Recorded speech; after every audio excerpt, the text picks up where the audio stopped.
8, 7, 6, 5, 4, 3, 2, 1, 0.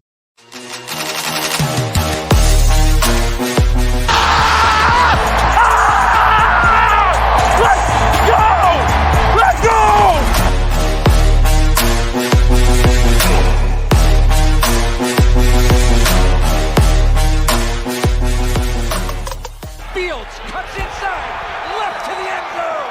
Touchdown!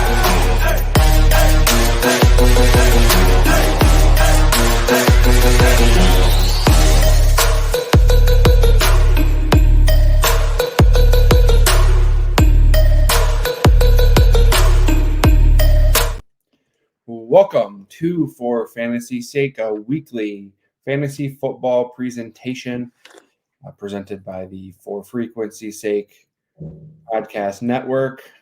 For Fantasy's Sake is brought to you by Clint's Draft House, and the network's brought to you by Durham Remodeling and Ryan Allison Tattoo. I am your host, Half Alive DJ Jarvis. I'm joined by Dan, the Parlay God Hancock, and Jordan. I woke up 10 minutes ago. Kernan, how you guys doing this morning? Doing good, man. I think we got to switch that Dan the Parlay, man. I think that might sound better.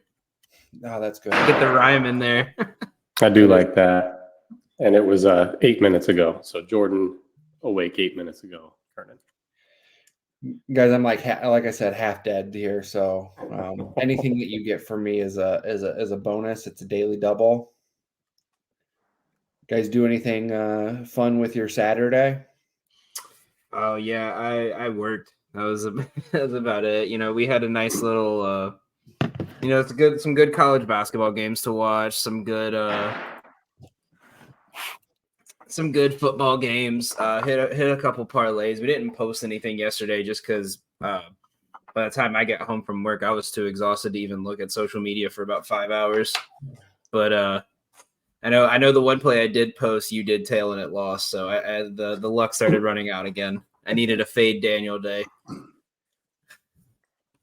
I just would fade anything that I tail. I would just immediately just cash it out. I was honestly, when I saw you tailed it, I was debating on fading my own play and doing it on a different app so you wouldn't see it. So I'd come out with a profit either way. It's fair. That's fair. Nope, I lost a parlay yesterday. I had Joe Mixon 3+ catches, Zach Moss 2+ catches, and Jahmyr Gibbs 3+ catches. Jahmyr finished on 2. It's just been rough. But I did have my first ride along yesterday, so I'm getting pretty excited about starting a new job. Yeah, that'll be a good time. Let's play some Fantasy Tinder. Maybe Joe will join us for our fun game next up, but let's talk Fantasy Tinder. First thing on the board here, Justin Fields. Is he a must start even against the Browns this week? I think swipe right, but leave it in the comments. I mean, I feel like both of these teams have been very hit or miss. There's days where this Browns defense is top tier, and then there's days where you think, oh, they're playing against a weaker, older team, and it should be easy game, and then they give up 31 points like they did against the Rams. So I would swipe right on this one if it's like you had Herbert as your other quarterback or someone who's just been struggling the last couple of weeks. But I would just hold out to see if you can find any last minute information on it. Yeah, I'm in the same boat. If you drafted him as your starter, I mean, obviously he was kind of hurt there for a little bit. So you have, you picked up a backup. So if you picked up somebody like, say, Sam Howell, I don't think he's a must start because if you have somebody like Howell, I mean, he is going up against a pretty bad Rams defense. I mean, it really all depends on you have. I mean, you had to replace Fields with somebody at some point. I don't think he's a must start then. So I'd swipe left. So I am actually in a situation I just realized as we're talking. I do have Fields in a league, and I'm starting him over Tua. So it's not like my my other options real great. Playing against the team that allows the second fewest fantasy points in the Jets, and I think what was Black Friday where Tua scored like 3 fantasy points against them because he threw on 2 straight passes, a pick six, and then another interception. So, and Jordan, I think it was you that on another quarterback news, Jalen Hurts has been downgraded, but I think he was questionable before with something different. He's now questionable with an illness. So, Oh, And really? see that's such a hard one too because they play Monday night, and if it's like do you risk him not playing against the Seahawks defense that's been pretty poor? yeah. Them coming off a big loss, or do you just hold out hope and maybe hope you get Mariota to have a good game and you just pick him up as a last minute addition? That's what I play. I think that I'm looking at it at this if I'm a Hurts manager is I'm saying who would I rather play, Marcus Mariota or my other option? Because you're obviously playing Hurts if he's playing, but at this point I feel pretty nervous, especially in a road game. Just he's going to travel to Seattle separate from the rest of the team. It's one of those that I think that I would just say, do I want to start Marcus Mariota or, quarterback B, or if you're in a super flex and you have that option, player B. And that's the thing too is Geno's questionable. So do you trust Locke versus that defense? Do you trust Mariota, or do you just roll the dice and hope to God they have a good and hope you have a backup quarterback on Sunday that can kind of contribute? Yeah. Do you think so? If you're a Hurts owner, are you just kind of right now, if you have droppable guys, are you just going out there and picking up Drew Lock and Marcus Mariota? That way you can make a decision tomorrow if Hurts doesn't play. Like, what are you doing there?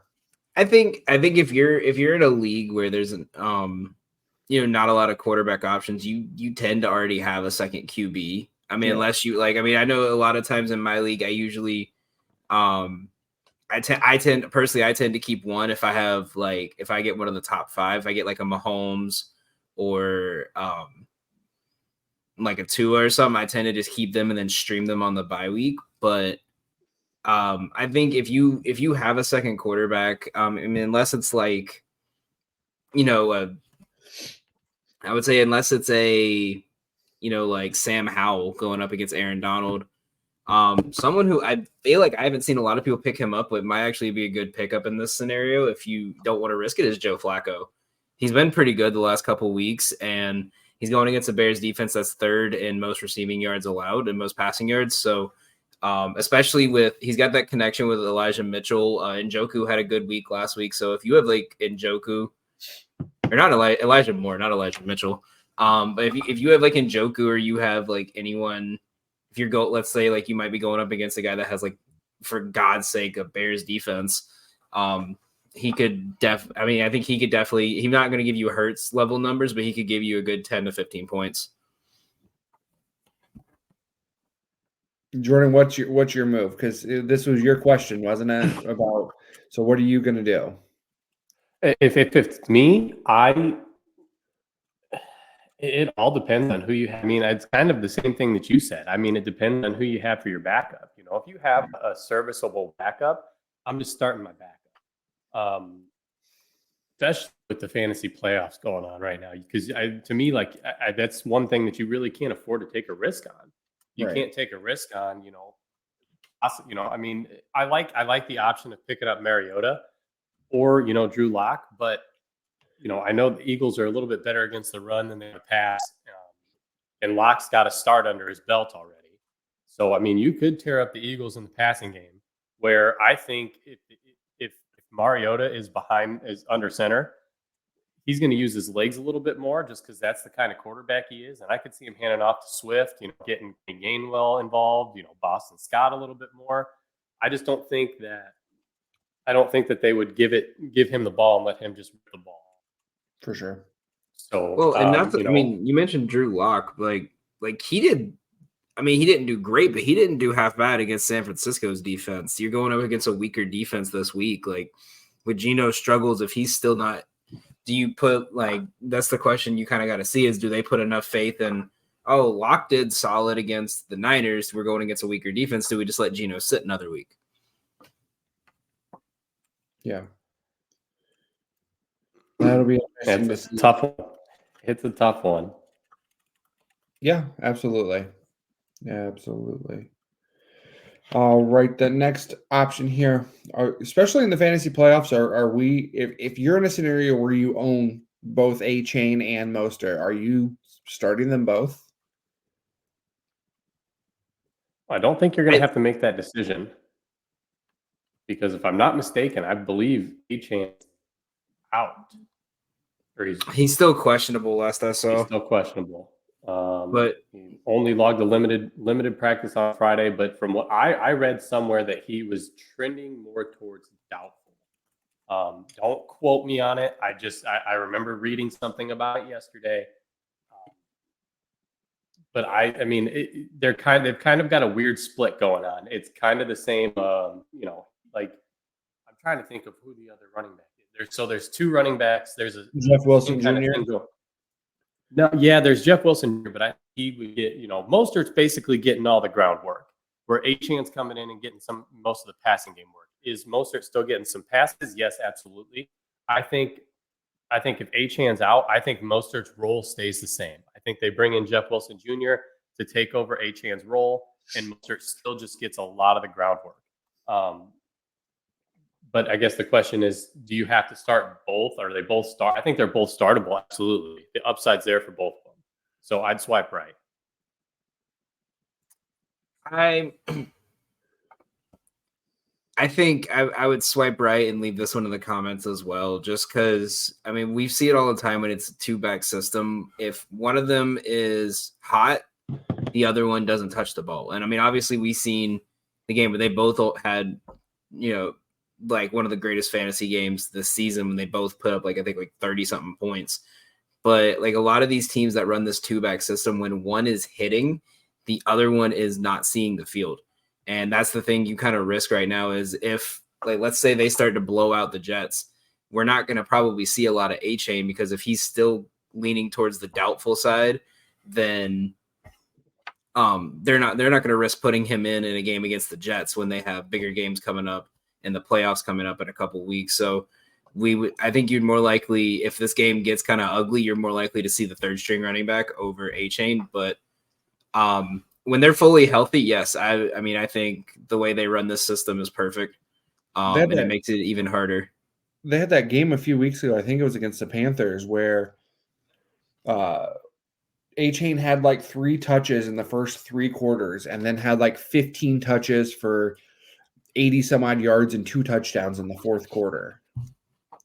Yeah, even if you've watched like the Hard Knocks in season, Mike McDaniel just does no one really knows what's going on in his head when he makes these decisions, and it usually works out because the team's so good. I mean, it's similar to what Frisco was doing pre CMC too, and that's and I think it's more just who's the rhythm going towards right now? Who are they figuring out who to stop? And I just think this is a matchup where I wouldn't double start them this week. I think next year when they're both healthy, I think it's definitely a viable game plan. Realistically, between Terrell Davis and Christian McCaffrey, it was just the storyline with Shanahan coach teams. Oh yeah, they're just going to use 900 running backs, and you're probably not old enough to remember Shanahanigans. So yeah, I'm just a baby. Speaking of the Bears that we talked about in the first slide, is DJ Moore, is he going to be a first-round pick in 2024 fantasy drafts? I'm going to swipe left on this one. I think he's had a great year this year. But what I've noticed a trend of is no matter how good the receiver is, no matter how good the connection is between a receiver and quarterback, the first year it becomes viable. The second year it struggles a lot because teams have a lot more time to kind of sit down and look at that game plan and say, okay, how are we going to stop this? I think he'll finish easily top 10 wide receivers next year. But my big thing I always look at in drafts is I always go running back heavy first, because you can always find like a tier 2, tier 3 level wide receiver that can still put up the numbers of a tier 1 wide receiver, but it's very rare you're going to find a tier 2 or 3 running back that could put up the numbers of like a McCaffrey, of like a Saquon, something like that. So that'd be the only reason he wouldn't be a first rounder for me, is just because I know a lot of the leagues I'm in, they tend to go running back heavy to start, and I mean we sometimes see Tyreek drop to the 10 or the 11 spot. Yeah, I don't think he'll be a first round next year. I'm swiping left. I mean, he's really relying on that quarterback play, and I don't know, Field out, yeah, he still put up serviceable numbers, but they weren't like wide receiver 1 numbers. I just feel like even if you had just 12 wide receivers on the board for round 1, I think he falls in then. But just to Dan's point, I mean, there's definitely 12 players that I'm drafting before him. Yeah, I think I could see him in the first half of the second round. There's just too many players. You're obviously thinking there's a handful of running backs that you're taking for sure, like CMC, Saquon, probably still a first round, Bijan, Jahmyr Gibbs. Those kind of guys are definitely first rounders. And then you have your stud wide receivers, Jefferson, Chase, Tyreek, probably, if he doesn't retire to do adult films, I think if he makes a first round, I think it'd be one of those sneaky scenarios where a big name, top 5 wide receiver gets hurt in the playoffs and they're going to miss 8, like what we saw last year with D-Hop, where D-Hop drops just because he was missing the first 8 games of the year. For sure. So I think it might just be one of those, do I risk taking this guy now and then not being able to use him for the first 5-6 weeks, or do I just go ahead and take DJ Moore instead and then live with the fact that this guy might burn me later on? For sure. All right, and first round this past year, we saw a lot of Travis Kelce make it. Obviously, probably he looks really old. Is he even the first tight end off the board, or are we looking at this guy next year?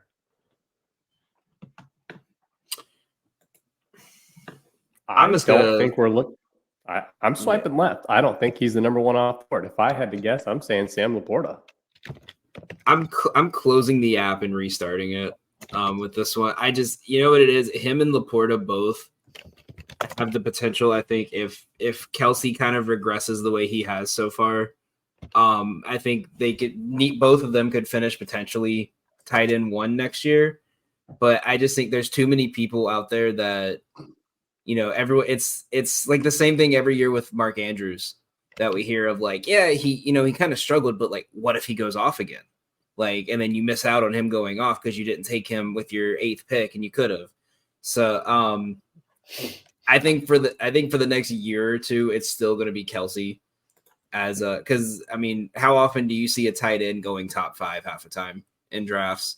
And finishing first round, the disparity between him and then Andrews was just so crazy. I think we have another year before it falls off.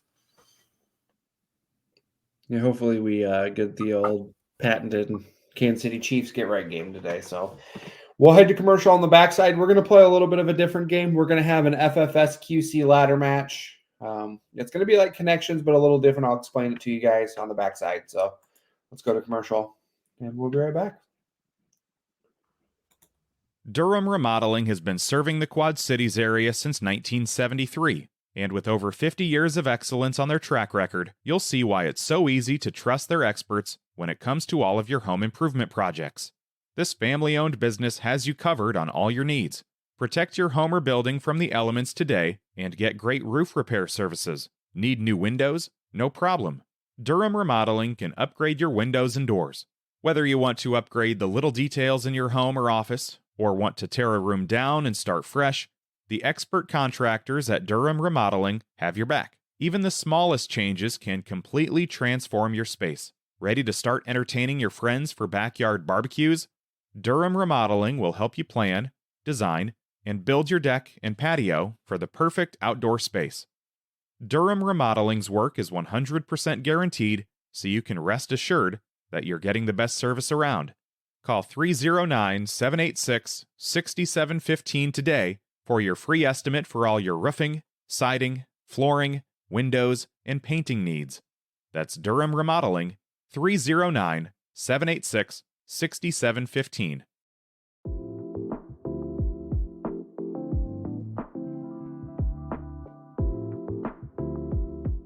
My name's Ryan Allison. I've spent over a decade immersed in the art of tattooing.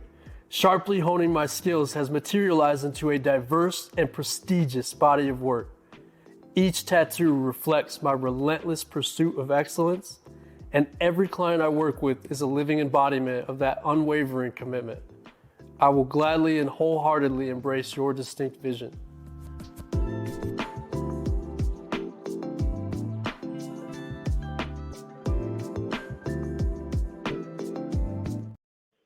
All righty, we are back here. I just want to do a quick promo here. Make sure you tune in tonight if you're a big pro wrestling fan. Tune in to our pro wrestling podcast, Card Subject to Change.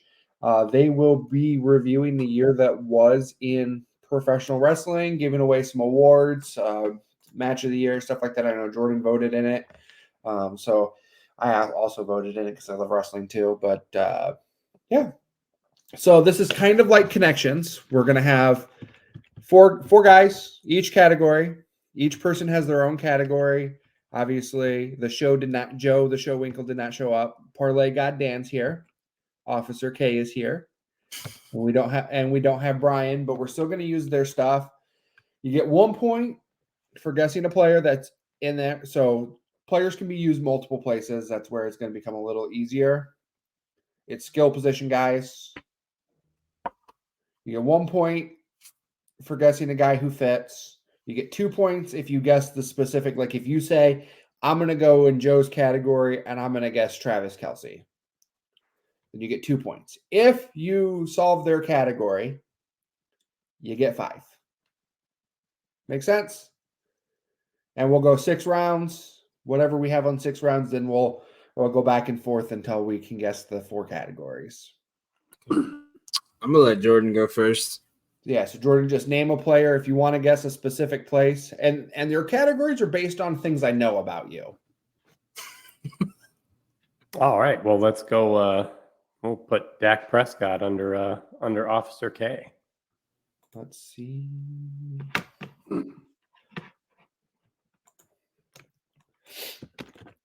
So you're going to get 2 points there.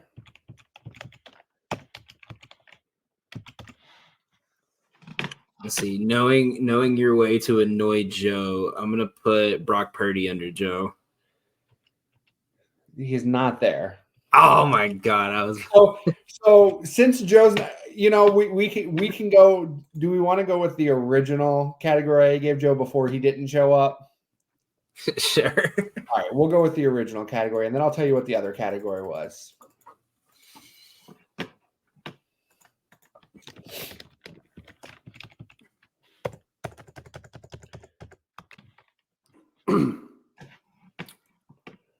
I'm going to go Kyle Pitts under the Parlay God.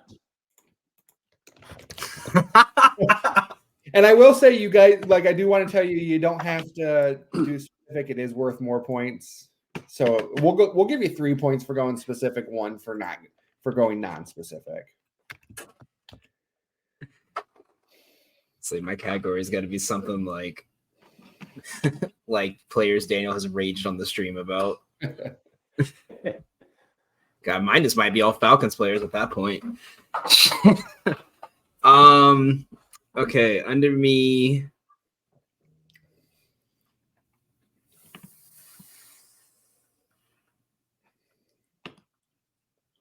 Are coaches involved with it? You said it's just skill players, right? Just skill players, yes, sir. Damn, I was gonna put Arthur Smith. I was going to say that too.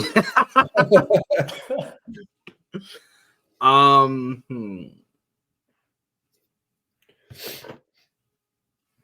don't know why I'm thinking. Under me, put Adam Thielen. I don't know. That's what I'm thinking.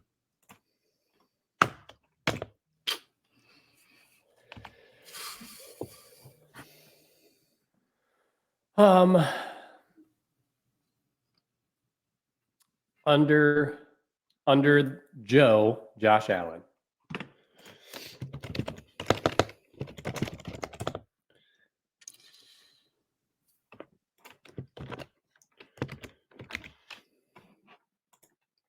giving him a nickname now. Joe's furious. Damn,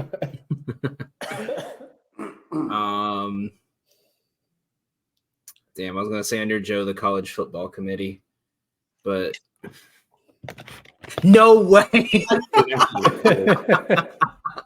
That would be step 4. So when I did switch his category, I did most definitely switch it to guys whose alma maters are in the college football playoff.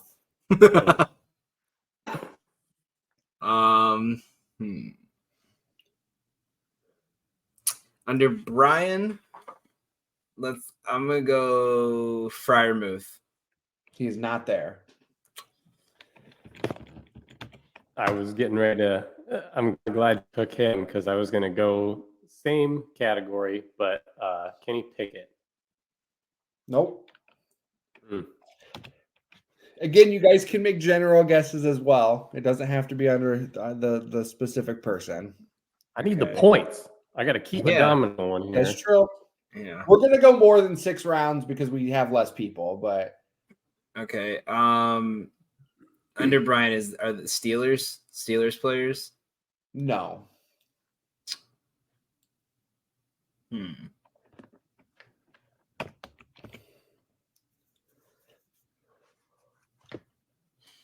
Under mine, let's go Jerome Ford. That was the quickest 0 I've ever seen you type.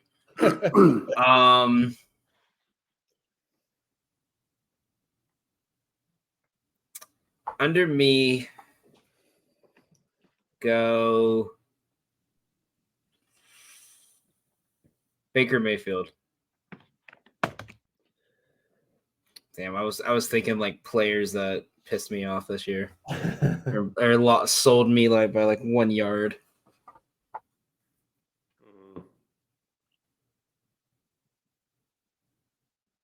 All right, I'm just gonna go CeeDee Lamb in general. You guys were hot and heavy to start, and now I feel like now we're panicking. I ran out of all the good things. I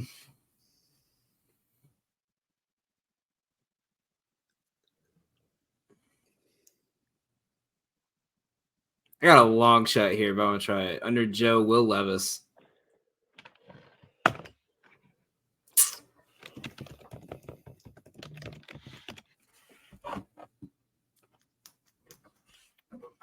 I was thinking quarterbacks that beat the Dolphins. That'd have been a good one. Trying to think of who else Joe aged about on any of his podcasts.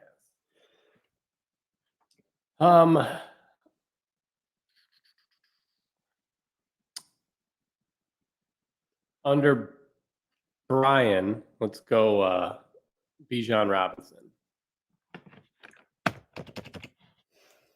I do want to remind you guys you can go general guesses for a point as well.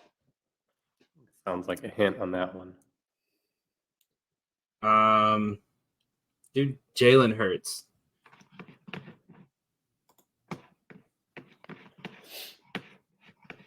What the hell? Oh, DJ's frozen. Game over. Okay. It's 2 points for you there, Dan. Okay. Oh, Yeah. Suck it, Jordan. all right. Well, I'm just gonna go with Bijan Robinson in general.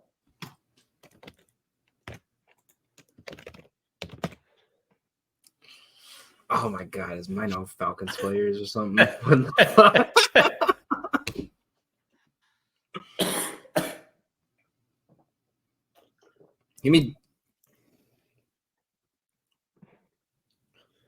Give me Jonnu Smith. Yeah, I knew it. I was going to say him next. All right, let's close his out, and we'll go in general Desmond Ridder. Yeah, but you should have guessed his category there. So the category, but Falcons, I didn't want to risk the 1 point. the category is Falcons players Yep. that have lost me a lot of money. Except Jonnu. I always love Jonnu. I'm getting me a Jonnu Smith jersey next week.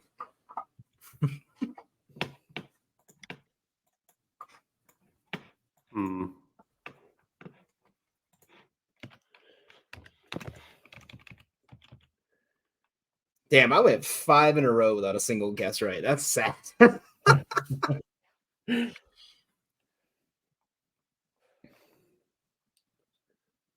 Let's Did Jordan- go. Let's go Justin Fields.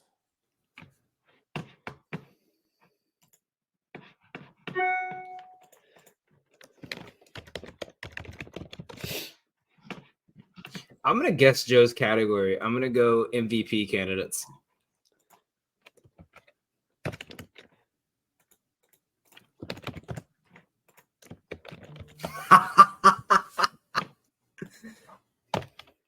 No shot. I got that. Because that's what I was like, all right, Purdy. That was gonna piss him off. Oh God.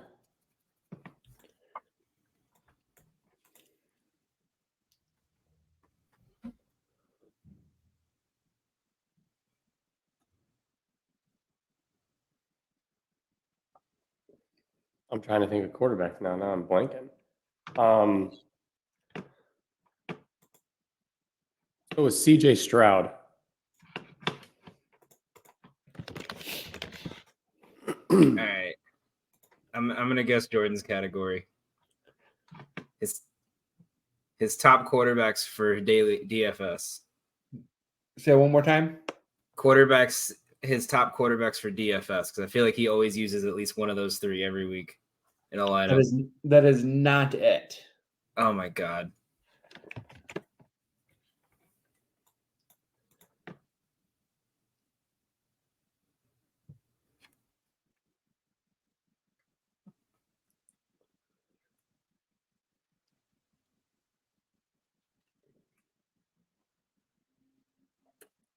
Oh my goodness! Like I feel like I should know my own stuff. Who would the other quarterback be? All right. So what's pissed you off this year? Because it seems like the theme has pissed us off. That is not his. That was just That's just me and Joe's. I feel like A-Chain is active, but Tyreek Hill is inactive, by the way. No Tyreek Wow. Hill. That's I mean, honestly, that's big. That makes me hate that game a lot. Let's go with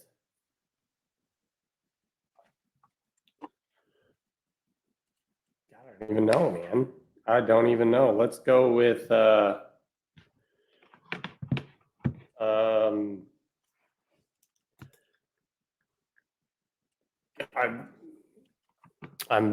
lost right now. I'm gonna my category is the quarterbacks that I've mentioned on the show the most. It is not. Okay. I'm gonna go as a generic guess, Tyreek Hill. It is not. But I will. So what I'm going to do is I'm going to fill in the guys on the board that are already on the board that fit into other categories for you guys. Okay.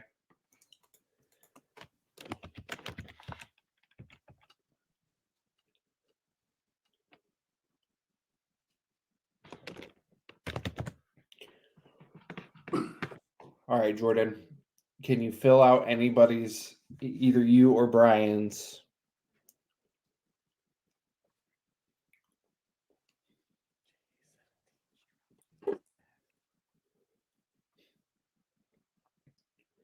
And you could, I guess, realistically, you could make a guess to fill out Brian's, but Yeah, let's go with Jordan Love. nope, not on there. No.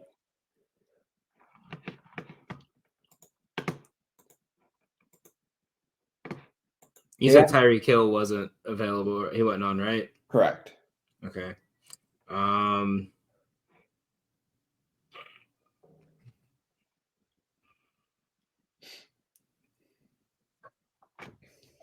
Jordan's is so simple. It's hard.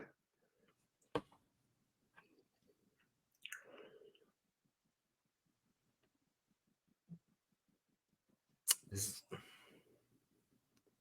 say for Jordan, is it quarterbacks with no, that wouldn't be it. That wouldn't be it.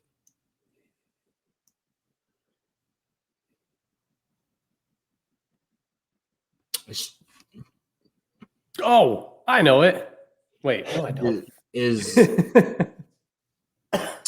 Justin Jefferson anywhere on there? He is not. All right, Jordan, final guesses? No,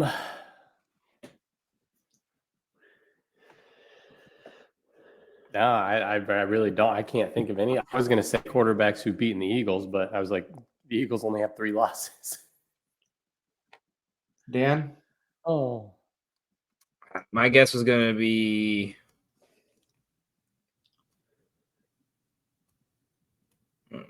quarterbacks that threw for 300 against the Commanders. I went super specific with it. So ooh, that looked ugly. Brian's was super easy too, but you guys never went to his thing. It's just SEC quarterbacks. Oh my god. And Jordan's is QBs over 7K this week. Ah, dang it. I suck at these games. I still Rage won though, quit. so You what? I still won. You did. You did still win. Located in the Belgium neighborhood of 7th Street in Moline, Clint's Draft House Pizza and Grill is home to some of the Quad City's best food and drink specials. On Sundays, there's no better place to be. Clint's is serving up $1 wings and $2.50 drafts and domestics all day. And your favorite team playing in those out-of-market games? You'll never miss a second of the action on one of their 10 screens with NFL Sunday Ticket. And after you've had your wing and beer fix, finish off your football watching experience with one of their famous Quad City-style pizzas. And folks, they know pizza. They've been spinning QC-style pies for the last 24 years. So make Clint's part of your Sunday football routine. Clint's Draft House Pizza and Grill, 7th Street in Moline. Are you looking for the largest slice in the Quad Cities? The right spot is Lopez Pizza. It's better than a hot dog and a handshake. They have 2 great locations, uptown on Brady for your delivery and catering needs, and downtown at 429 East 3rd Street in Davenport for the full experience. Lopez is family-owned and family-friendly. Into wrestling like us, you can catch shows every day and twice on Sunday at their downtown location. Who knows, you may run into a local wrestler or a local podcaster or 2 while you're there. Stop by each month for a different featured slice by various artists. Lopez Pizza, a proud sponsor of the Card Subject to Change podcast on the For Frequency's Sake podcast network. For Frequency's Sake has you covered on all things sports. From the squared circle to the hardwood and the gridiron to the speedway, we've got something for everyone. Walk down the aisle with the boys from Card Subject to Change every Sunday as they take a deep dive into everything pro wrestling. Need your gambling fix? We've got you there. Enter Pit Row with Rod Villagomez and Fast Money as we win the checkered flag with NASCAR, Xfinity, and truck race winners and props. Football more your style? Explore the waters of NFL DFS with DFS Deep Dive with Brian Craighead and Jordan Kernan each week. More into the science portion of the game? We've got a double dose of action there. The Professor John Bush and Dennis Michelson take you into their science lab and dissect your week in the data lab. Want an analytical take? Nick Gurl and the team at Gridiron AI come to you each week with The Lab. Need to know who to start last minute? The network's flagship show, For Fantasy's Sake, is here in a pinch. The fellas come to you live every football Sunday from 10 to 11:30 Central with the week's best DFS, gambling, and lineup advice. And wrap up your Sundays with Joe Winkle and Nick Brinks as they come to you live with educated ignorance looking at all the day's action. Can't get enough of Joe? He comes to you 3 times a week. Not enough football on Sunday? Not a problem. Kick your feet up at lunch on Monday and slip on into the football lounge with Mark and Dan while they look at the week that was in news, notes, and more. For frequency's sake, you know what we mean. We haven't seen Joe in 3 weeks, and Dan's still not on the promo. Tragedy. Does Jody even still work here anymore? I don't know. He still texting me his things as his graphic designer. Yeah, I told him one day, I said, you live a pretty charmed life. Everybody does their own graphics. It's my fault for getting bored and setting up a template. Yeah. No, it looks good though. It's much better than what the template I had for it. So big I props. appreciate. Finally, I used my degree for something. Tune in to Card Subject to Change tonight where they give their awards, and there's some pretty good graphics that I did on that one. So, all right, Jordan, the man in the middle. Let's do it. What's your favorite stack this week? I am. Before you answer that, I do want to note there is this DFS show I tune into on TikTok every once in a while. They have an insurance company sponsor their DFS segment that they do their stacks of the week. They call them the bundles. So if anybody out there owns an insurance company, wants us your name right here, Jordan, point your fingers down. Right here during this segment, hit us up. It'll be next year because there's only like one more live show this year. But hey, Jordan, who you stacking this week? This week, I'm stacking Jordan Love and Jaden Reed. That's right now. That's probably my favorite stack on the slate. It's super cheap. Jordan Love's only 6,200. Jaden Reed is 4,900, and it lets you pretty much do whatever else you want with your lineup. One of my other favorite stacks is I don't mind. It's super expensive, but Dak Prescott to CeeDee Lamb. I like that side of the game. It's the highest game highest game total on the slate. It's a close spread. I still honestly don't understand why the Cowboys are underdogs in the game. I understand it's on the road. It's at the Bills, but the Cowboys are just playing so hot right now. It's insane. Favorite running back of the day is Kyren Williams. Yeah, there's been a lot of injuries that have kind of been coming out. Noah Brown is in for the Texans, but Case Keenum's going to be throwing him the ball, so I'm kind of staying away from that. Are they playing Keenum and not Davis Mills? Yes, that is the report. Nice. So I don't mind. I don't mind it, but going up against who are they playing? Tennessee today? Yeah. Tennessee wearing the Houston Oilers throwbacks. Yeah, so you can throw against. That's hilarious. It's Tennessee. You can throw the ball against them. It just kind of worries me. I don't know when was the last time Case Keenum threw a football in a live game. There's been a lot of I've been kind of getting injury reports. We talked about Jalen Hurts and him kind of the illness that he had has gotten worse. So talking about how he might not play, that doesn't matter because that's not on today's slate. Chris Olave is out for the Saints. Rashid Shaheed is back and healthy, so I don't mind Rashid Shaheed at all. Ezekiel Elliott is getting the start again for New England. I understand they're going up against the Chiefs, but Zeke caught 8 passes last week. So he is somebody who I'm kind of locked in on. And then one other person is Antonio Gibson, who is getting the start today against the Rams with Brian Robinson being out. So I will ask you on your stacks, and I'm sure we've discussed this before, but I'm sick and it's whatever week this is. Are you the type of person, when you stack, do you like to bring it back from somebody from the other side, or do you kind of, or is it game by game basis? It depends. It's a game by game basis. Like the game, like I said, I like the Green Bay Tampa Bay game 100%. I don't know why. I just have a weird feeling about it. So Jordan Love to Jaden Reed's kind of my stack. I also love Rashee Rice though. Or not, I'm not Rashee Rice. Rachaad White. Rachaad White as a bring back. I mean, you can beat Green Bay on the ground, and Rachaad White, I kind of mentioned it in the podcast on Friday, is like a poor man's Kyren Williams. Kyren Williams gets all the work. He rushes the ball 20 plus times a game. He gets 5 plus targets a game. Rachaad White is the same player. He just doesn't do any. He's just not as explosive as Kyren Williams is. He gets the ball 15 to 20 times a game. Whether it be on the ground or in the air, he's the guy who's in there if they're down. And I just think that game kind of goes a little bit back and forth. It's Tampa Bay can be passed on and Green Bay can be ran on. And I just think that game, I think they're both fighting for playoff spots. Tampa Bay needs a win to stay on top of the NFC South. Green Bay's holding on to the third wild card spot right now. They need a win. I mean, I think both teams come out, and I think that's probably one of the highest scoring games on the slate. And if we were talking about games we're going to watch that aren't your team, that's going to be the game I'm going to be watching.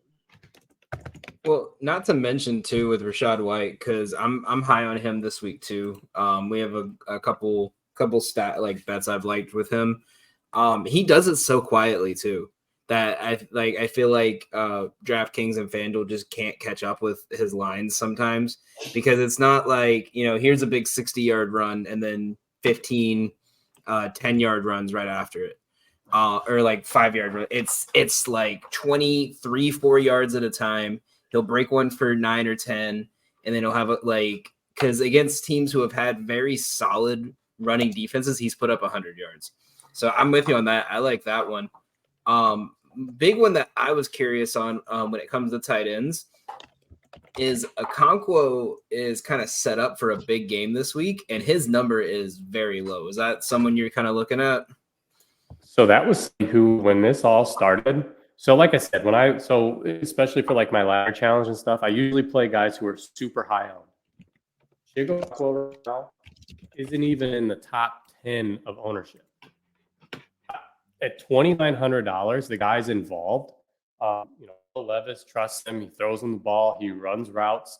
When I first started putting this together, like at the beginning of the week, he was somebody who I plugged in automatically.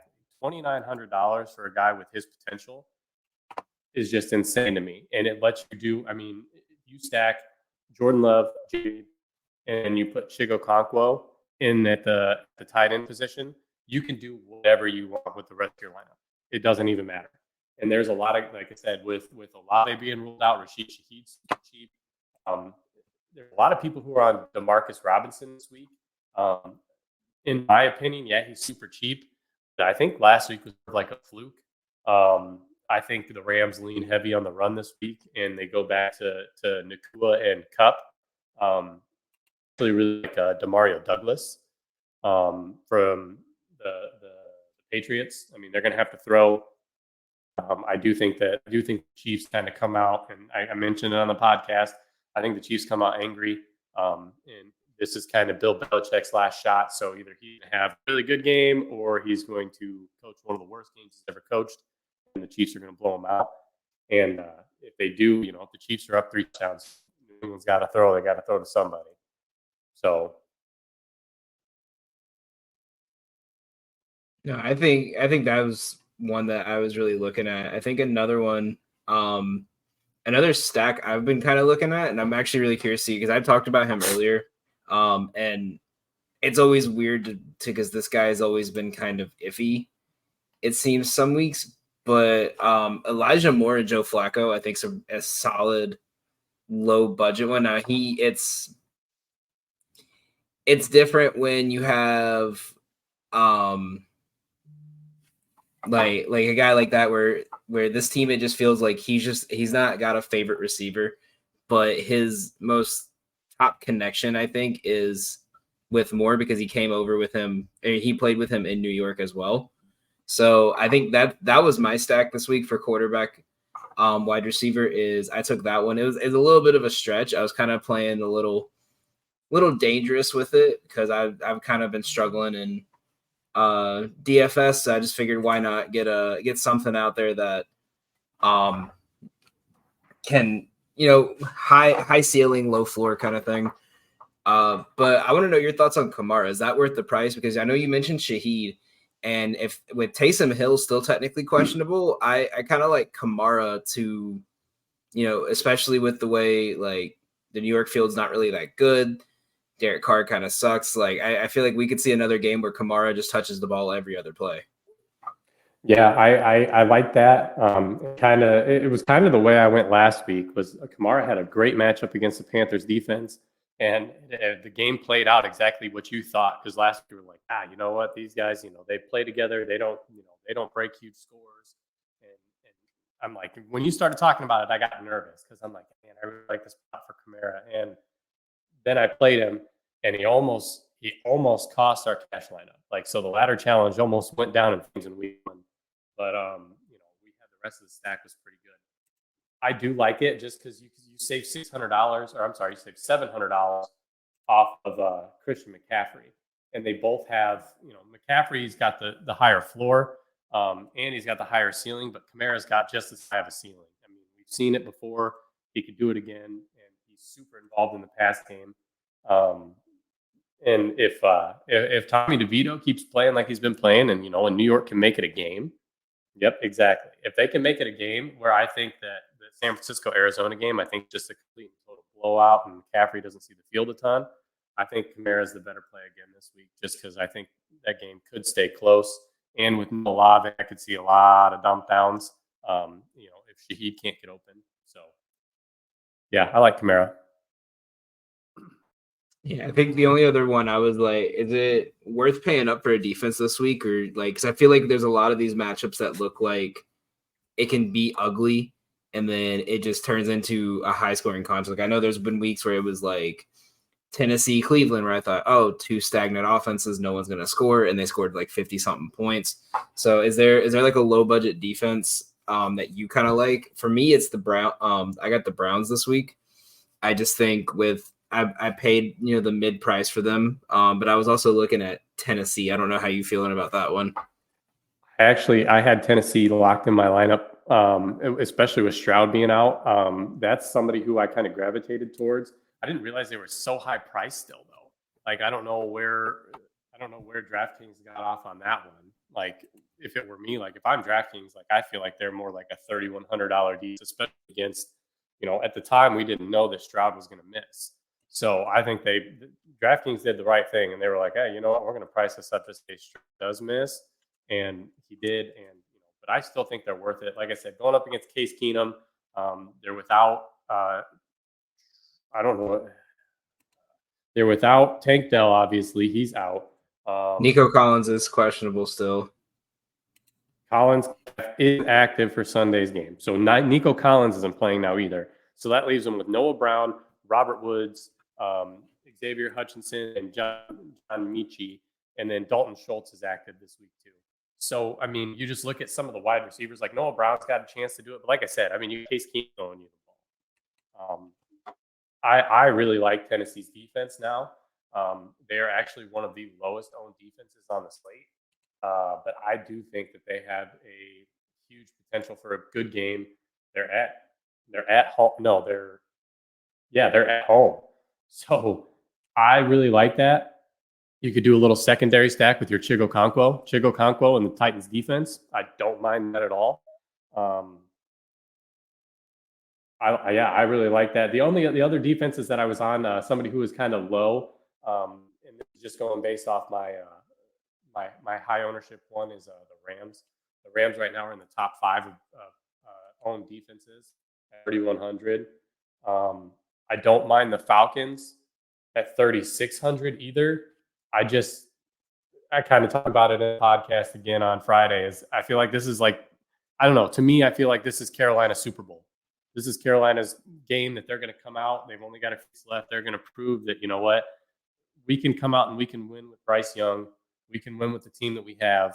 And I do think that this game is either a super big defensive battle or it's a high scoring back and forth. Like, where the hell did the Panthers come from this week? Yeah, I think I'm opposite on you on that one, but I'll go over that one obviously when we get towards my bets. But no, I think another one I was looking at, and it was more just because I always make like whatever lineup I make in betting, I always try to do a fantasy lineup just for fun. Breece Hall was one I think I was looking at his price because in my head, whether this if this game does turn ugly and it turns into where the Jets are going to have to pass the entire second half, the ball is going to be a Breece Hall. If they want to try to dominate on the run, it's going to be to Breece Hall. I think between Wilson playing good last week and bad weather, and then going to play a team where Breece Hall, I don't want to say, but has a history of being good against them. Particularly last year when he had that 100-yard game, I like him to give you at least 30 yards rushing and 30 yards receiving, maybe kind of vulture a touchdown.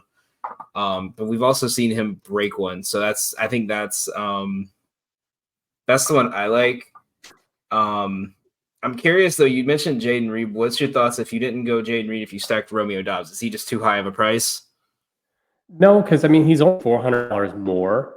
I don't know what it is, but it's like they don't like Dobbs is kind of like he's kind of just I feel like he's just out there sometimes. Like he's just out there running routes. And it's just Jordan Love's he looks Jaden Reed's way a lot more. Let's go to targets here, but I'm going to cover your Breece Hall thing real quick. Breece Hall's touched the ball at least on the ground. He's gotten at least 10 touches in the last 5 weeks, and targets. He's got at least 6 targets in the same amount of games. So I love Breece Hall as well. He was the running back options are just insane. I love the running back options this week. I'll be playing 3 running backs. I'll have a running back in the flex in every spot. But to go on your thing here on Jaden Reed and Romeo Dobbs. Yeah, I mean, Dobbs they're really getting pretty close to target share and receptions. I don't know. I just feel like Jaden Reed just does a little bit more. I feel like he's got a little bit more opportunity for yards after the catch. They look his way in the ends a little bit more. Jaden Reed in the last 5 weeks, 5 targets, 6 targets, 8 targets, 5 targets, 10 targets. He's got 2 touchdowns in those times. Romeo Dobbs, the last 5 weeks, 5 targets, 6 targets, 4 targets, 5 targets, 7 targets. He's also caught 2 touchdowns in those 5 weeks. But if you look at the scores, they're just significantly different. 12, 16, 6, 11, 7. And then you go to Jaden Reed. His scores 19, 19, 15, 5, 20. It just, and it could be, it could be one of those things where, hey, everybody's on Jaden Reed. I'm going to play Jaden Reed. And then you get a little bit different and you just play Romeo Dobbs and maybe Dobbs has the game today. I mean, but just the way it's been the last 5 weeks, Jaden Reed just has the high floor. Like they look for him in the red zone. He has a little bit more explosiveness after the catch. I mean, I think I'm going to stick Jaden Reed. But if you wanted to get super different and you really like that game, and if you took Romeo Dobbs, right now Romeo Dobbs he's less owned than Dontavian Wicks. So if you had this, if Jordan Love ends up being the stack, so if it's a Jordan Love stacked with 1 piece or 2 pieces, and you went Jordan Love, Tucker Kraft, and Romeo Dobbs, and Dobbs has the game, you are going to be far and away way above the field in any of those stacks with that guy.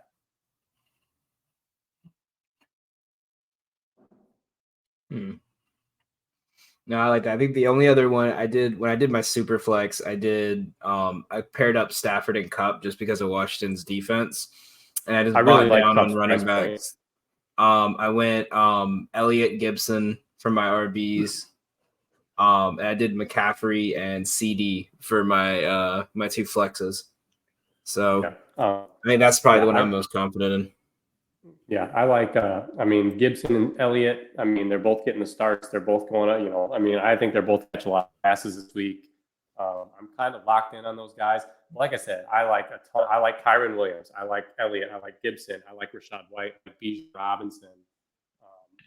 I like Breece Hall. There are so many running back options that it's hard to pinpoint what I want to do for the ladder challenge because all those guys are super cheap. I mean, with the exception of Williams and White, but even Rashad, he's only just been priced up the last 2 weeks. He started the season at 5,500 and he just hit 7K this week.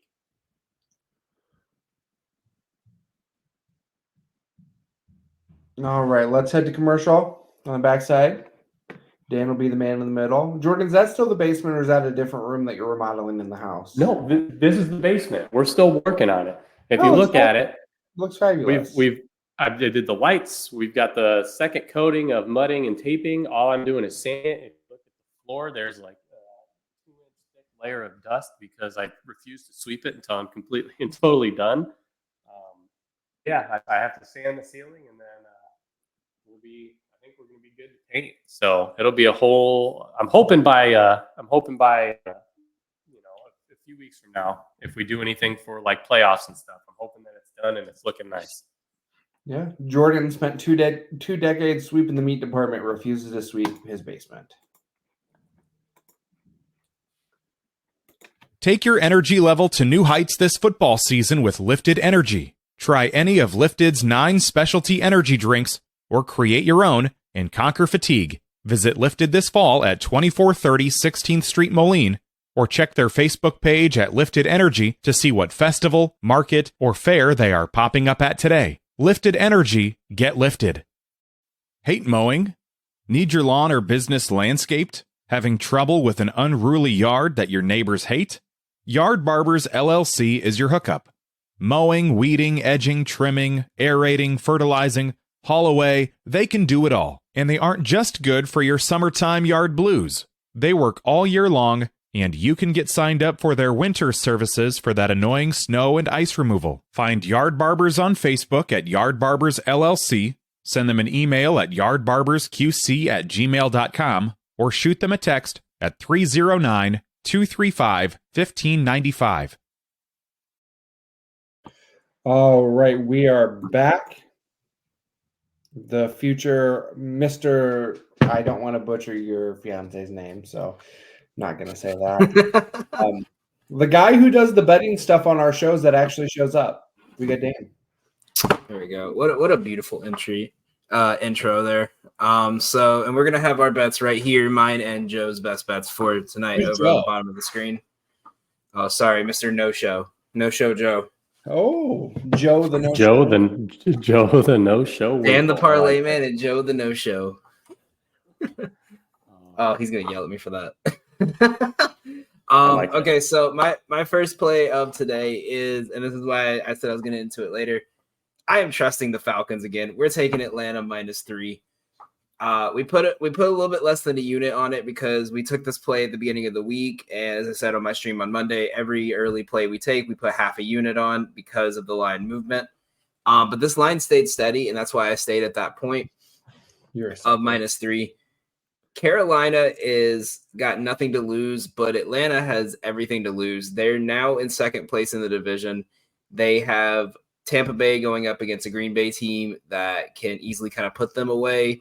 And the Saints go struggling and going into New York against a Giants team that is kind of hot right now. Sidebar, I love the fact that every other sport league is trying to generate superstars, and the NFL is just saying, oh, there's this Italian guy in New York, and he plays football. And that's it. And now he's like the fan favorite across the league. But Atlanta should be able to cover the spread. I think a lot of people are kind of in that same boat of Jordan, as they fumbled a lead last week. They're going into Carolina where they not really have played well historically. And I just think this Carolina, they have too much for this Carolina defense. Bijan carved them up the first time.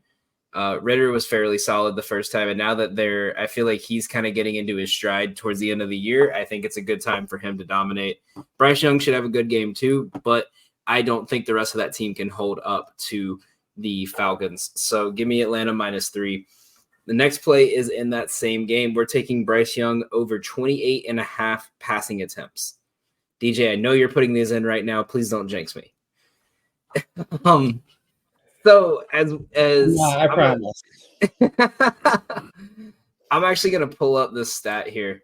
What I was doing was I was taking a snapshot of Jordan and erasing everything but just his mustache so I can see him with just a mustache.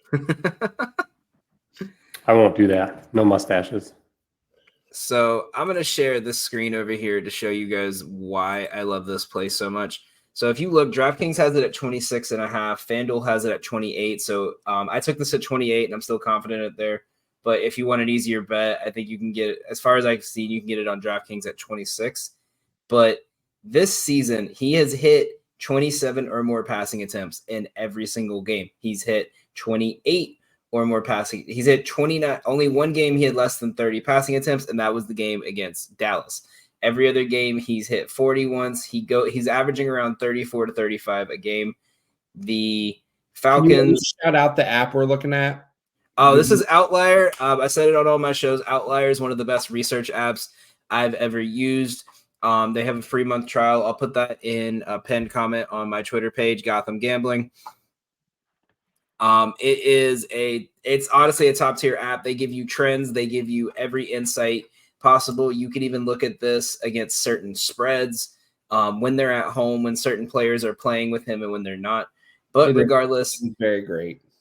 Head to head, the first time he played them, he had 38 passing attempts against them. This season, like I said, every game has been high on passing attempts. Now, the big thing is the Falcons rank in the top 10 in least amount of passing attempts, but they're still giving up 32 a game. So this line has kind of moved, as you could tell. It went up, it dropped down, it went back up. It's kind of been faltering back and forth to where we got to 26.5. So that's just one of the reasons why I love that play right there. Our next one, as I mentioned earlier, was Breece Hall over 27.5 receiving yards. I didn't take his rushing, I took his receiving because this team is garbage. If you look at, we're going to find his receiving prop here. So his line, it dropped down again. I took this at 27. It's dropped down to 26. But if you look here, head to head, he did not hit this in their last game, but he had 100 receiving yards the very first time he played against this team last October. Last 10 games, he's been kind of on and off. He's hit 2, lost 1. But the big thing to look at is right down here.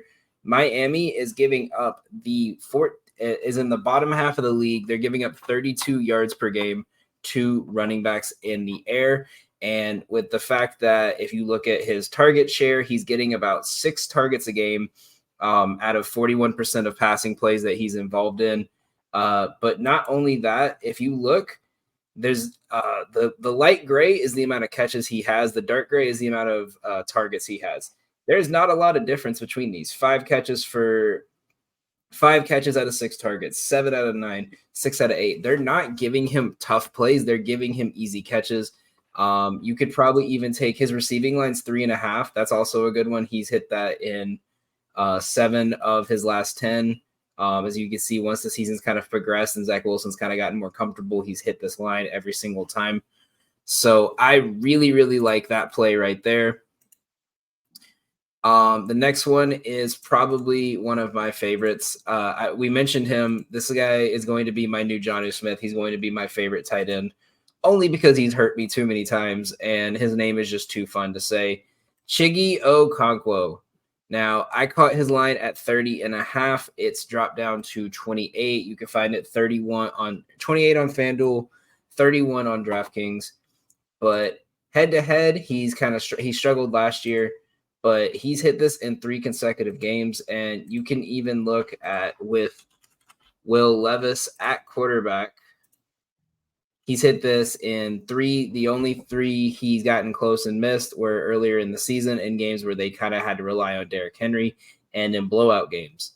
But again, the biggest thing to look at here is Houston gives up the 6th most passing yards in the league, and they give up the 3rd most receiving yards to tight ends. They give up 65 plus receiving yards. There's not really another tight end that other than Wiley that really gets a lot of the target share. If you see, look, Chiggy is getting 16% of the target share. He has 60 targets on the year, which should lead to, obviously, I think a couple broken tackles here. I think the defense is going to play aggressive with the way their offense is going to struggle. So I really think that that's going to be probably one of the better plays. We also took his reception line, which was 2.5 when I took it, and it still stayed at 2.5. Because look, even when he hasn't hit his yard line, he's hit the reception line just about every single game this year, except for 3. And those were teams who have given up the least amount of yards to tight ends this year. So that's that one. Our next couple of plays are pretty obvious ones. We got McCaffrey over 85.5 rushing yards. This was 89 on Monday. It's down to 85. I think they're expecting this game to be a lot closer, and he's not going to get as many touches. But McCaffrey has been dominant. We saw it last week. He had 75 yards on the first play of the game, and he hit his line of 95 like within the first 10 snaps he took. So I think even though this Arizona team has a solid defense in the run game, McCaffrey, the way they just battery him through the ball, eventually he's going to tire them down and he's going to break one for 15 to 20 yards. You could probably take his rush and receiving is close to 100. So I really, really like that one right there. Rams -6 is just an obvious play. I think a lot of people are expecting this game to be close, but I don't see anything Washington's going to do to keep this game close. The Rams defense has not been the best, but when you have Aaron Donald up there going against the team that gives up the most sacks and the most pressures, it's a rookie quarterback, he is going to struggle. Matthew Stafford should be able to take apart this defense, especially with, even though Tutu is still questionable, you have Puka healthy, you have Cooper Kupp healthy. I think he dominates that matchup. And the next one, I've been talking about this one all week with you guys. Y'all are probably sick of me saying anything about this, but Dallas money line and Dallas. Not the only reason we're sick of you, bud. Yeah, I know. Dallas money line, Dallas +2 is. I don't understand this line at all. I get the Bills beat the Chiefs, and that was a big game for the Bills. But they, in reality, beat themselves. Let's be real. Let's be real. And this is why I took this line. They did not beat the Chiefs. Kadarius Toney beat the Chiefs, and that's all it was. And I think they're overreacting to that, and the fact that Dallas has struggled on the road this year. But Dallas comes in after a dominant performance against a division team. Yes, they're playing in Buffalo, but there's no weather. The only thing that's going to be different is that they're playing in the cold outside. I think that this Bills defense has been so banged up. I don't see any way that they're going to stop CD. They're going to try to get him the ball, whether it's run plays, screen plays, whatever. Gallup and Cooks are going to have a solid game. Pollard should have a good game. And I think this Dallas defense is just going to be too much for Josh Allen. So give me the money line at +110. Give me the Dallas +2. I know Jordan's going to be mad as hell if they lose this game because he'll blame it on me. I would tail this, but I really want the Bills to lose. So I'm tailing it. So that means it will lose. If we could regulate both of these teams out of the NFL, I'd be happy. But since we can't do that, I just want the Bills to lose. I want to put a spreadsheet together of like bets that Jordan's copied and the bets that DJ's copied and just see the win percentage so I know when to fade myself. Or like when, like if both of y'all copy it, like how's it gonna do? But I do have one more play. It's for the night game. And if you guys have been following us over on Twitter at Gotham Gambling, we're gonna post a primetime same game parlay. We're gonna post a Sunday Night Football, and we used our 25% parlay boost on FanDuel, and we put a +800 parlay together that has a 95% success rate so far this season. So make sure you guys stay tuned in for that. It will be coming up within the next 20 minutes if DJ actually reposts my stuff for once. But the last play we have tonight is Lamar Jackson over 213.5 passing yards. Orange thoughts at Doug too. Doug has access to the shout out. Yeah. You also have the username and password. Go retweet it yourself. That's too much work. That's y'all's job. My job's just to make y'all money. The last play I have is Lamar Jackson's over on his passing yards 213. I've seen this down to 210. I've seen it up to 215. The line is moving because it is a primetime game, and we have seen a lot of iffiness in primetime game. Jacksonville is needing a big win this week, and I think that's why it's like this after the Ravens kind of struggled after the bye against the Rams. But Jacksonville gives up the third most passing yards of any team this year. I'm actually going to pull this up for you guys real fast so we can get on to the rest of our show. But this is my favorite thing to look at for this game. So obviously you can see his alternates here. Like he's hit all these. 213 is where his line's at. You could take the 200. It's just buying down about 50 points, which isn't too bad. But if you look, the last 5, he's kind of been iffy, but it hasn't been bad games. It's been a blowout. It was a game where that was probably one of the ugliest games I've ever seen in football. And even though he's failed to hit this line as a favorite, they give up 265 passing yards a game. You have a team where Odell Beckham is starting to hit his mark. Zay Flowers is now the official top target with Mark Andrews out. Bateman's even been getting involved, likely played well.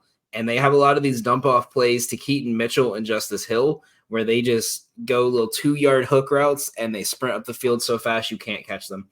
With a team that's running a 50% pass rate and about 10% of their run plays being RPOs for Lamar Jackson, I think they're going to be more worried about Lamar Jackson's legs than his arm, and he's going to go at least for 250 tonight. So that's our last play of the night. Again, we're going to have the full card posted on Twitter in the next about 25-30 minutes. We're not going to have a 12:30 show today, but again, make sure you guys check us out Monday through Friday at 1 p.m. Eastern, 12 Central. We're going live, breaking down the slate for you guys that night. All right, let's head to commercial. On the backside, we will answer your questions. We've got quite a few in here, so. Do you love everything sports? So do we. That's why we shop at Atomic Sports Cards and Collectibles. Atomic has everything you could ever want to blow up your collections. They have sports cards ranging from the 1980s to today, whether it's singles, wax packs, hangers, or boxes. They've got vintage hats, clothes, and collectibles from your favorite teams to widen your collection. Check out Atomic Sports Cards and Collectibles today at 102 4th Street West, Milan, Illinois. You from the West, the podcast covering Illinois high school football. Weekly analysis and reaction from around the western side of the state of Illinois. This is the game we had circled when the year started. Follow along on YouTube and Twitter, and subscribe wherever you listen to podcasts. It's big-time football out there tonight, and I know we can play big-time football. You from the West, we got you covered. All righty, and I also did want to shout out Atomic Sports Cards and Collectibles. It's not in our commercial, but they do have more than just sports cards. I actually took my nephew in there, bought $20 or so worth of Pokemon cards yesterday. So they have, if you're into that sort of thing, they got those as well. Dan and Lydia, if you're watching, I've got some Tua cards coming your way after he failed to score 12 points. On Monday night for me. I figure in your collection is better than a fire starter. So, all right, we've got some questions. I'm not going to pop this novel up on the screen for Mr. Jordan Rangel, but I'll just ask the questions. Debo or Garrett Wilson? I think Debo this week. I think they're trying to get him ready for the playoffs with all these little screen passes. But he's been hitting his stride. In the end, everyone knows the ball's going to Garrett Wilson down the field, and I think they're going to try to guard him heavy this week. I agree. Yeah, I agree with that. Drake London or Chris Godwin? I'm going to say London because Godwin's still questionable as of now with his knee injury. I think they're going to be trying to focus on the running game and these little quick short routes with Green Bay not being able to handle the run. Agreed. Yep, I agree. London. Pick 2, Chris Godwin, Aaron Jones, Will Levis. Can you just not put anyone in?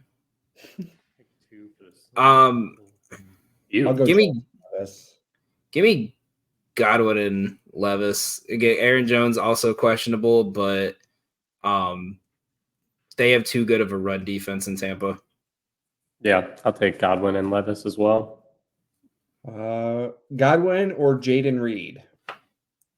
I think we all know the answer to this. Jaden Reed.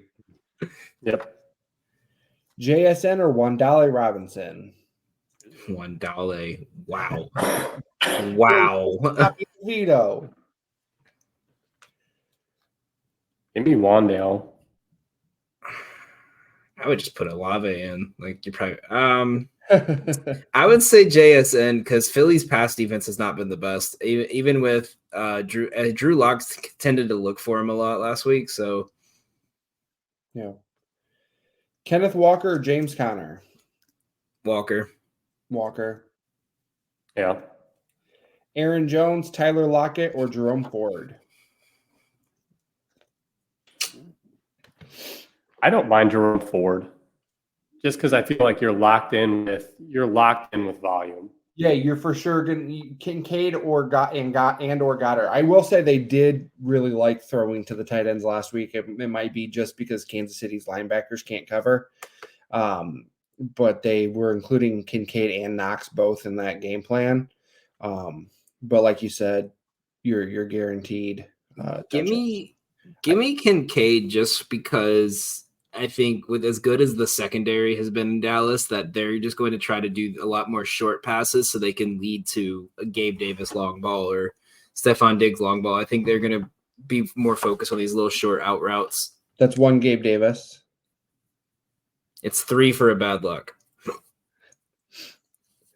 A-Chain or Antonio Gibson? Gibson. Yeah, agreed. He's the guy today. I mean, he's A-Chan. Even if A-Chan is healthy, he's still splitting carries. Where Gibson's probably going to have backfield to himself for the most part. And especially with Aaron Donald coming down on him, he's gonna have to throw short passes. And then the last one, Tyler Lockett or Amari Cooper? Cooper. Joe Flacco has been playing great. The Bears defense sucks. Give me Cooper. Yep, I'm on board with that. Alrighty. This is why you have me and Jordan. We disagree. There's no argument. We don't get a uninterrupted argument. We just next one. Right, and then Tua or Trevor Lawrence? T-Law. I think that's going to be a lot closer of a game, and as good as both defenses are, I think I would rather trust Trevor Lawrence and the Ingram connection versus Tua and hoping Jalen Waddle goes off for 100. Right, we're trying to beating the Jets secondary. So Card Subject to Change wants to know, will Seth Rollins love or hate, and they meant to say football today. It's a bit. It's like my I am not doing the dishes bit when the Chiefs lose. Seth Rollins hates football when the Bears lose. So I guess Card Subject to Change is wondering, will the Bears win today? Oh, Seth, I'm so sorry. You set yourself up for this, being a Bears fan. You knew what you had coming to you. I have to watch the Panthers all the time, so I'm with you. I'm with you in solidarity, but yeah, you're going to hate football this week. You're going to want to sue Roger Goodell for making you watch that game. I want to sue Roger Goodell for flexing my Chiefs out of Monday night, and now I have to watch Nick Brinks' smut peddling on my computer to watch the Chiefs. I sent you the link. I sent you a link. Don't even act like you're just gonna complain about that. I sent you a good link. I like to complain, so it's fine. Oh, I'm aware at this point. Steve Delaney wants to know if Jordan's going to be required to shave his beard and go full mustache. He hopes so. Oh my gosh! So that's all they allow. I was just talking to my buddy who's on the force, and everybody's got beards, and I was like, oh, am I required to shave? And he was like, yeah. And I was like, everybody has a beard down there. Well, they did a thing for charity, so they all get to grow beards for the next 2 months. So by the time I start, yes, it'll be either mustache or clean shaven, and I look like a pedophile if I grow a mustache. No, that's such a little head. I was talking to a recruiter about the Air Force, and they told me I had to shave, and I told them I look like an alcoholic stepdad with the beard off. So I haven't had this off since I was 16. Nice. And the last one, Tua or Joe Flacco, 6-point passing TD league. I think you have to go Joe Flacco. Agreed. I mean, he's got a valid point about the wind and everything, but I just still think usually you take the risk with Tua of them going up 28-0, and then they're just giving the ball off to Mostert and Wilson the whole game and A-Chain. I mean, look at how the Dolphins were last week with no Tyreek Hill on the field. I mean, Tua looked lost. He didn't know what to do. And you get winds usually don't affect. I mean, 25 mile per hour winds it's no joke, but usually you need to have 30 to 40 mile per hour wind gusts to have it really affect the flight of the ball. So 15 mile per hour winds, Yeah, and Joe Flacco's not getting the ball that far up into. Yeah, and I was gonna say it's like I think the farthest ball he's thrown like that wasn't just a throwaway ball, was like maybe a 15-yard play. Like it's that's why Elijah Moore's been doing good, is because everyone's too focused on Cooper going deep and he's just throwing these short passes. We need Nick back on the show to talk about pansy arm quarterbacks and how, the wind stream. There we go. There's the words. All right. El Rapido Fire, guys. Who's your top quarterback this week? Joe Flacco. No, give me Stafford. Give me Jordan Love, man. Give me Jordan Love. Jordan Love, Jordan. Give me Dak Prescott. I like that. Running I back. don't want to say it. Kyron Williams. Give me McCaffrey. Go with the old classic. Now I got to think of somebody. Derrick Henry. At that point, I'll just say Tyjae Spears. Wide receiver. CeeDee Lamb. Gabe Davis. It's 2. Jalen Waddell. Tight end.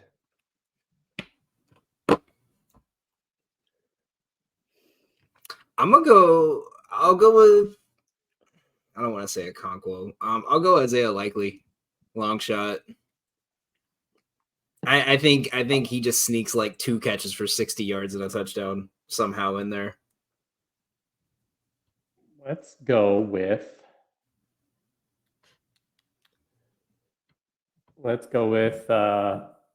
see if he can do it back-to-back weeks. David Njoku. I'm going to actually switch up on my wide receiver. I'm going to say Rashee Rice. And then I'm going to give a little bit of Kansas City Chief betting advice. So this is automatically going to lose, do the opposite. But I really like the over on rushing yards for Patrick Mahomes today. And then whatever you can bet on unders for Travis Kelce. He might have a 0 catches for 0 yards day. That's what the Patriots do. They take away your best option. Not only is Travis Kelce our best option, he's our only option. Okay, you got yeah, I couldn't think of one. Rashee Rice is pretty good. He looks good. Yeah. If only y'all had like a speedster that could just go off for 100 yards like at any moment. Like just throw it down the field 50 yards and he'd catch it. They won the Super Bowl without him. I don't want to hear it. And before we get to the last one that's normally on here, we're not going to have another quote-unquote live for fantasy sake before Christmas. So what's your favorite Christmas movie? Die Hard. All right. Hey, I'm not going to argue with you. You gotta go the classic, right? Christmas Story. I like Christmas. So we watch A Christmas Story every year, like because it's just on TBS or whatever, TNT, whatever. Yeah, all day. It just all day long, which I like it. So I've grown to like it because I've never seen it before. But if I had to go with my all-time favorite Christmas movie, it's probably Jingle All the Way. It's a good movie. Quality film. I'm gonna go with the controversial one, Elf. I always feel like people either love it or hate it. That's always my go-to. I don't like Christmas Story just because I had an official Red Ryder BB gun as a kid. I didn't shoot my eye out, but there's a BB lodged in my rib right now that my parents didn't know about till they watched today's show. So that's going to be a fun call after the show. And then what game are you watching that's not your game today? Feed me the gross angry game. We're watching Carolina Atlanta. I hate myself. I just want everyone to know it. I hate myself more than Doug hates Chicago sports teams. I'm going to be watching. I've got a lot invested, so I'm getting ready. I'm going to put out the ladder challenge here in about 5 minutes. Green Bay, Tampa Bay. That'll be the game that I'm watching. I think that's gonna be a fun game. Like it has all the potential to be like 7-3 or 55-54. God, dude, I hope it's not 7-3. Otherwise, the ladder challenge is going down in flames. It's gonna be Listen, so bro. bad. Do you know how funny it was seeing like Baker Mayfield's lowest line available for betting was like 150 for passing yards? Like just to see how he went from like, oh, he'll throw for 250 a game to like Zach Wilson level numbers. Matt Patricia is apparently the Eagles' new defensive coordinator. What? Yeah.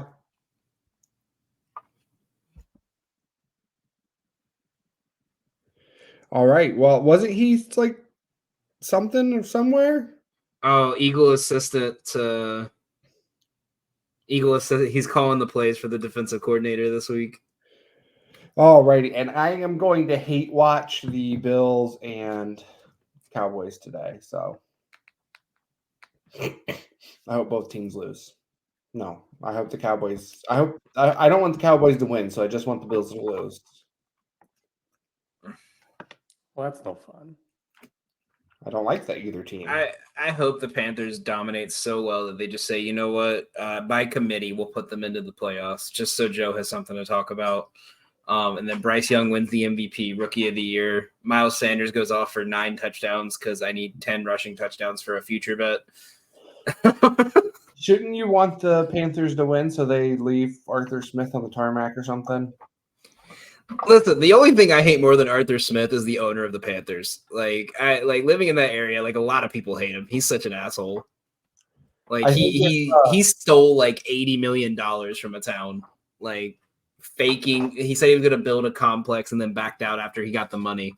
So there's like a half-open practice complex in South Carolina. If the Falcons make the playoffs, you should just have to rock the Arthur Smith mustache for a couple months.